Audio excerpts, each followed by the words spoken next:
ఈ రేస్ కోర్సులో కేటీఆర్కు మళ్ళీ నోటీసులు.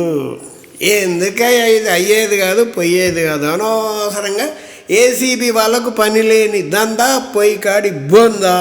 నువ్వు అందాల సుందర్లవి పెట్టావు, మళ్ళీ వీడు అధికారంకి వచ్చాక నీ మీద విచారణ, ఇప్పుడు వాడి మీద విచారణ.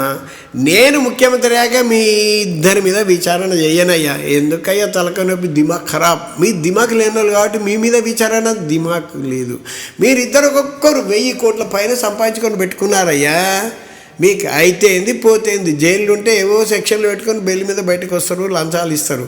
మేము జైలుకి వెళ్ళాం, లంచాలు ఇవ్వలేము, మాకు అవసరం లేదు. మాది పేదల పార్టీ, పేదలకు సేవ చేస్తాం.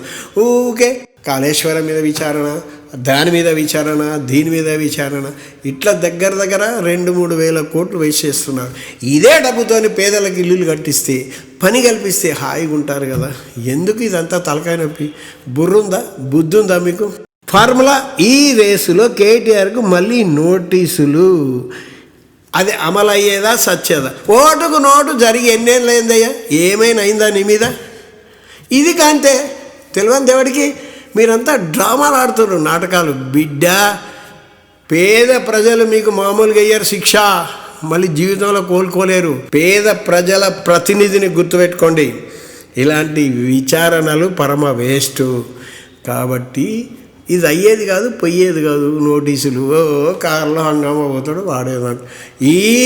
ఇంతకుముందు వీళ్ళు పరిపాలించిన ఆఫీసర్లే కదా ఇప్పుడు ఏసీబీలో ఉంది. వీడి ఫ్రెండ్ వాడు వాడుకుంటాడు, వాడు అంత లోపాయకారిగా వాళ్ళు ఒకటే. అంటే ప్రజలే పిచ్చోళ్ళు. కాబట్టి కాంగ్రెస్ను, బీజేపీని, బీఆర్ఎస్ను ఓడియండి అయ్యా. మురిగిపోయిన పార్టీలు, ముసలి పార్టీలు ఇంకా ఎన్నిసార్లు వేస్తారయ్యా ఓటు? నాలాంటి కొత్త పాటాపాటికి వేయండి, పని కల్పిస్తాము, నెలకు 30,000 జీతం ఇస్తాము.